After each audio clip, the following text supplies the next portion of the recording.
آقا کریم علیہ السلام کے وصال کے 3 دن بعد ایک عربی، ایک دیہاتی دور دراز سے سفر کر کے حضور کے روضہ انور پہ حاضر ہوا۔ آرزوؤں کا جہاں آباد کیے وہ کہاں سے چلا اور کشاں کشاں سفر کرتا ہوا یہاں آ پہنچا۔ شہر مدینہ میں پہنچتے ہی کسی نے اسے بتایا کہ حضور تو رحلت فرما گئے، تو وہ بہت زیادہ صدمے سے دوچار ہوا، اور اس کی کیفیت یہ تھی کہ وہ حضور کی قبر انور پہ آ گیا اور قبر انور کی مٹی لے کر کے اپنے سر پہ ڈالتا ہے اور ساتھ روتا ہے، اور اس نے دردناک اشعار کہے، اے وہ مقدس ذات جو اس سرزمین میں دفن ہے، میں آپ کی بارگاہ میں معافی مانگنے آیا ہوں۔ تو وہ یہ عرض کرتا ہوا، روتا ہوا وہاں فریاد کر رہا تھا کہ میں تو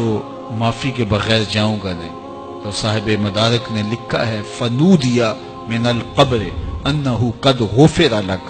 گنبد خضرا سے آواز آئی جا تیرے گناہ معاف کر دیے گئے۔ امام عطبی نے لکھا ہے، کتاب الشامل میں بھی ہے اور بھی لوگوں نے لکھا، تفسیر ابن کثیر مکی کی بڑی معتبر تفسیر مانی جاتی ہے، اور بہت سارے مکاتب فکر کے لوگ اس پر متفق ہیں۔ اور بھی لوگوں نے لکھا ہے کہ حضور کے وصال کے کچھ عرصہ بعد امام عطبی کہتے ہیں کہ میں حضور کے روضہ انور کے قریب بیٹھا تھا کہ ایک شخص آیا اور اس نے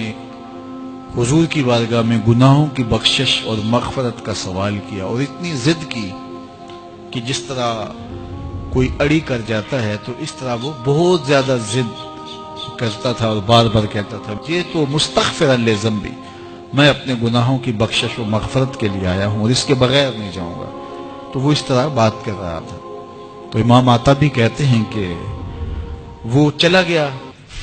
تو میری آنکھ لگ گئی، جب آنکھ لگی تو حضور کی مجھے زیارت نصیب ہوئی، اور آقا کریم نے فرمایا قم یا عطبی، اے عطبی اٹھو اور اس عربی کو، اس دیہاتی کو تلاش کرو، اور جب تمہیں مل جائے فبشرہ بالجنہ، میری جانب سے جنت کی بشارت دیتا ہوں۔ تو وہاں جود ہے، عفاف ہے، وہاں آج بھی رحمت کا باڑا بٹ رہا ہے، انوار برستے ہیں، اور جو وہاں جاتا ہے وہ حضور کی بارگاہ میں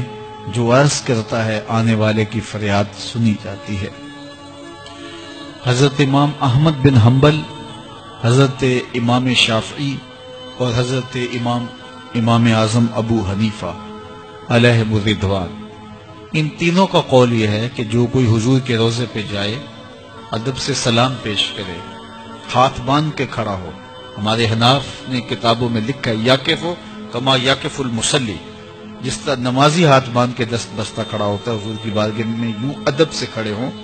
اور حضور کے روضے کی طرف رخ ہو اور سلام عرض کیا جائے۔ تو یہ تمام کہتے ہیں وہاں جائیں اور سلام پیش کریں، ادب سے حضور سے شفاعت کی درخواست کریں اور کہیں کہ ہم حضور کے روضے کی زیارت کر کے آئے ہیں۔ لیکن امام مالک، امام دار الہجرہ، وہ فرماتے ہیں جب کوئی حضور کے روضے پہ جائے تو یہ نہ کہے کہ میں حضور کے روضے کی زیارت کر کے آیا ہوں، وہ یہ کہے میں حضور کی زیارت کر کے آیا ہوں، اس لیے کہ آقا کریم نے فرمایا من زارا قبری بعد وفاتی فکأنما زارنی فی حیاتی، جس نے میری قبر کی میری وفات کے بعد زیارت کی وہ ایسے ہے جس طرح اس نے میری زیارت کی۔ تو اس اذعان کے ساتھ کہ میں حضور کے روبرو کھڑا ہوں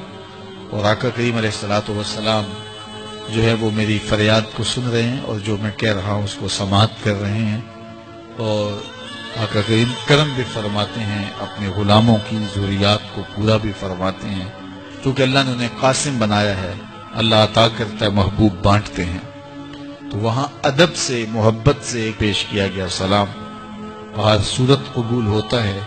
عقیدتوں کے سانچے میں ڈھل کر کے ادب کے انداز میں جب وہاں حاضری دی جائے تو پھر یقیناً وہاں سے جو ہے وہ محسوسات کی دنیا میں یا روحانی دنیا کے اندر جو لوگ بستے ہیں وہ یہ کیفیات پاتے بھی ہیں اور دیکھتے بھی ہیں کہ وہاں سے کتنے انوار بٹ رہے ہیں۔